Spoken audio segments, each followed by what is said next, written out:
दोस्तों आज हम सिलोजिज्म चैप्टर स्टार्ट कर रहे हैं। लॉजिकल रीजनिंग का जो सिलेबस है उसमें जो सबसे इम्पोर्टेंट एक चैप्टर है सिलोजिज्म, आज हम उसे स्टार्ट कर रहे हैं।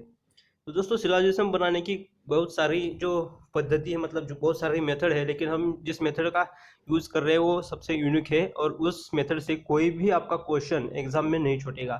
तो दोस्तों पहले जानेंगे कि सिलोजिज्म है क्या। सिलोजिज्म एक ट्रेडिशनल लॉजिकल रीजनिंग का एक चैप्टर है। ट्रेडिशनल लॉजिकल रीजनिंग क्यों बोल रहे हैं हम, मतलब जो रीजनिंग के जो सब ब्रांच है ट्रेडिशनल रीजनिंग, रीजनिंग में होता क्या है, एक होता है आपका ट्रेडिशनल रीजनिंग जिसमें आपके चैप्टर आते हैं लाइक ये अपना सिलोजिज्म आता है, सिलोजिज्म आएगा अपना, इनपुट आउटपुट आएगा, ब्लड रिलेशन आएगा। ऐसे जो टॉपिक है वो हम उसको डिवाइड किया है ट्रेडिशनल रीजनिंग में, क्योंकि ये सालों से आते रहे हैं और ये आते ही एग्जाम में भी आते हैं और कंपलसरी आते भी रहेंगे। तो इसको हम ट्रेडिशनल रीजनिंग बोलते हैं। और दूसरा रीजनिंग का पार्ट क्या है दोस्तों, जो दूसरा रीजनिंग का जो पार्ट है वो है पजल। दूसरा रीजनिंग का पार्ट है पजल दोस्तों, दूसरा रीजनिंग का पार्ट है पजल। ये पजल भी एग्जाम में आता है। रीजनिंग में क्या, रीजनिंग के जो फोर जो टाइप है, मतलब रीजनिंग के फोर जो सब पार्ट है, इसमें एक पजल एक है, ट्रेडिशनल है टी आर, ट्रेडिशनल लॉजिक है, ट्रेडिशनल एल आर, और तीसरा है विजुअल रीजनिंग, उसको हम एब्स्ट्रैक्ट भी बोलेंगे। और 4 नंबर का आपका आता है क्रिटिकल रीजनिंग। ये लॉजिक का सिलेबस किसी भी एग्जाम में इसी 4 पार्ट से ही क्वेश्चन आएगा। बैंकिंग में पजल भी आता है, ट्रेडिशनल रीजनिंग से भी क्वेश्चन आते हैं, विजुअल रीजनिंग से भी आ सकते हैं और क्रिटिकल से भी आते हैं। जो MBA CET है इसमें पजल आता है, ट्रेडिशनल रीजनिंग आता है, विजुअल आता है, क्रिटिकल, चारों भाग आते हैं। तो हम इसी रीजनिंग में ये चारों भाग जो सब पार्ट है उसमें अलग अलग चैप्टर आते हैं। पजल में कोई चैप्टर नहीं आता, हर पजल एक जैसा ही होता है, मतलब उसमें कोई ऐसा ये नहीं कि टाइप्स होते हैं, बहुत सारे टाइप होते हैं, लेकिन पजल एक एक बार अपने 10 पजल सॉल्व किए तो आपको पता चलेगा पजल क्या है। लेकिन ट्रेडिशनल रीजनिंग में कई सारे चैप्टर आते हैं, जैसे सिलोजिज्म, इनपुट आउटपुट। अगर आपने 10 पजल सॉल्व करके एग्जाम में गए तो आपको एक आध पजल आ भी सकता है, मतलब आप उसको सॉल्व कर सकते हैं। लेकिन ऐसा नहीं कि आपने ट्रेडिशनल रीजनिंग में सिलोजिज्म चैप्टर को आपने पढ़ लिया, उसमें अच्छे से कमांड हासिल किया, लेकिन ब्लड रिलेशन का आपको सेपरेट ही पढ़ना होगा। इसके आधार पर आप ब्लड का कोई क्वेश्चन नहीं सॉल्व कर सकते। लेकिन पजल में अगर एक टाइप का आपने पजल सॉल्व किया है तो दूसरे टाइप का पजल भी आप थोड़ा सा दिमाग लगाकर सॉल्व कर सकते हैं। विजुअल रीजनिंग में भी सेम टू सेम वैसी बात है, मतलब जो रीजनिंग जैसी बात है, इसमें भी अलग अलग चैप्टर आते हैं। लेकिन विजुअल रीजनिंग कोई बड़ा इशू नहीं है, बहुत आसान है। थोड़े से समझने में, क्वेश्चन समझने में कोई ज़्यादा परेशानी नहीं है, मतलब चैप्टर को कंसेप्ट समझने में ज़्यादा कोई प्रॉब्लम नहीं है। जैसे क्रिटिकल रीजनिंग में भी बहुत सारे के सब पार्ट है, सब चैप्टर है, उसको हमें डिटेल में पढ़ना है। तो दोस्तों इस तरीके से जो रीजनिंग है उसमें से हमने ये उसको तोड़ा है, रीजनिंग को तोड़ा है। और जिस रीजनिंग को जैसे जैसे तोड़ा है उसमें ट्रेडिशनल रीजनिंग में देखो क्या क्या आता है।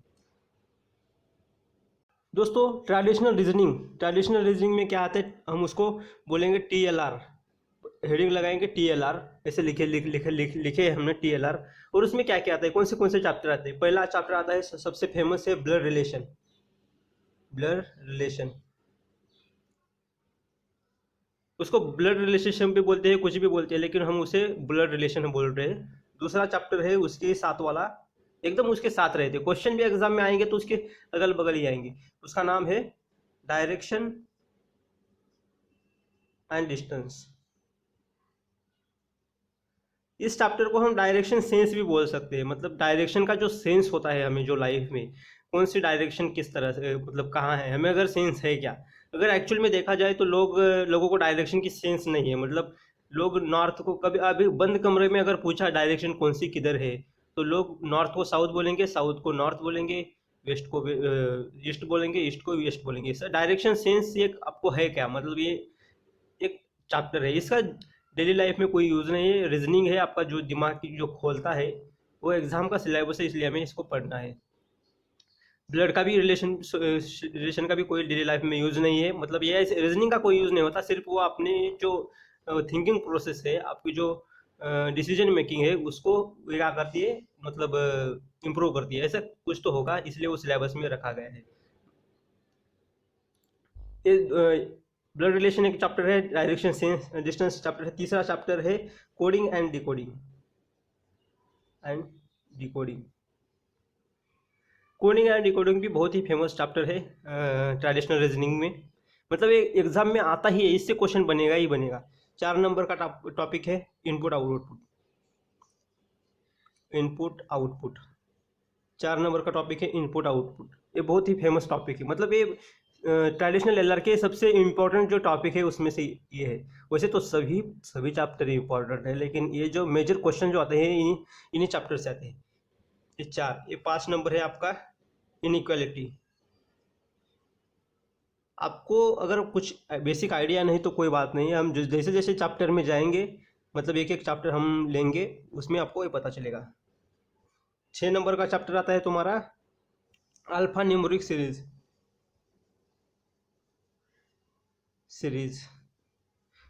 7 नंबर का आएगा, 7 नंबर का कौन सा चैप्टर है अपना, ये है कोडिंग डिकोडिंग हो गया अपना, इनपुट आउट, मतलब ज़्यादा सिलेबस नहीं, ज़्यादा चैप्टर नहीं है, तो ऐसे हमने ऐड किया था कि आपका एग्जाम कोई क्वेश्चन आपका छूटे ना। आपका 7 नंबर का चैप्टर में इसको आपको ये दे रहा हूँ कि ऑर्डर एंड रैंकिंग। ये बैंकिंग में फेमस है, लेकिन सीईटी में फेमस नहीं है, मतलब एमबीए में सीईटी में उसके ज़्यादा क्वेश्चन दिखाई नहीं दिए कभी, पहले पता नहीं हमें, लेकिन ये जो पहले चैप्टर है उसमें है। लेकिन हम क्या करना चाहते हैं, श्योर करना चाहते हैं कि हमारा कोई भी एक भी मार्क्स हमारा छूटे ना। एक एक मार्क्स इंपॉर्टेंट है दोस्तों, एक एक क्वेश्चन हमारा इंपॉर्टेंट है, इसलिए हम चाहते हैं कि कोई क्वेश्चन हमसे छूटना नहीं चाहिए, मतलब कोई क्वेश्चन हमारा जाना नहीं चाहिए। और एक चैप्टर मैं ऐड कर रहा हूँ इधर, चैप्टर का नाम है क्लॉक्स एंड कैलेंडर। ये चैप्टर है दोस्तों, ये अगर इसको किया भी नहीं तो भी चलेगा, ये सिर्फ उसी के लिए जो जिसने पहले 6 चैप्टर में अपनी कमांड हासिल की, इसलिए अगर आपने ऐसा नहीं कि ये इनपुट आउटपुट छोड़ा और आपने ये पढ़ लिया तो चलेगा काम, नहीं, इससे क्वेश्चन आ सकते हैं, कोई पॉसिबिलिटी नहीं, लेकिन जो ऊपर के जो 6 चैप्टर है ना, उसमें से फिक्स क्वेश्चन आएगा एग्जाम में, ऐसा है दोस्तों। 9 का चैप्टर है आपका डाइस, क्या क्यूब एंड डाइसिस। दोस्तों ये छोटे छोटे चैप्टर है, जो आखिरी के जो 3 चैप्टर है order and ranking, clocks and calendar, MBA CET में इस 3 चैप्टर का कोई मतलब ज़्यादा प्रभाव, ज़्यादा इम्पैक्ट हमको देखने को नहीं मिला, लेकिन जो ऊपर के जो 6 चैप्टर है उसमें से 100% क्वेश्चन आते हैं, और यही ट्रेडिशनल लॉजिकल रीजनिंग का सिलेबस का पार्ट है, मतलब यही मेन सिलेबस है। वैसे तो कुछ कुछ लोग इतने ही करेंगे, उसमें से भी काम चल जाता है, लेकिन एग्जामिनर क्या करेगा, कौन सा साल कैसा आएगा, कौन सी बार एग्जाम कौन सी कैसे आएगी, ये हमें पता नहीं, इसलिए हमें एडिशन 3 चैप्टर को साथ लेकर चलना चाहिए, क्योंकि कभी हो सकता है कि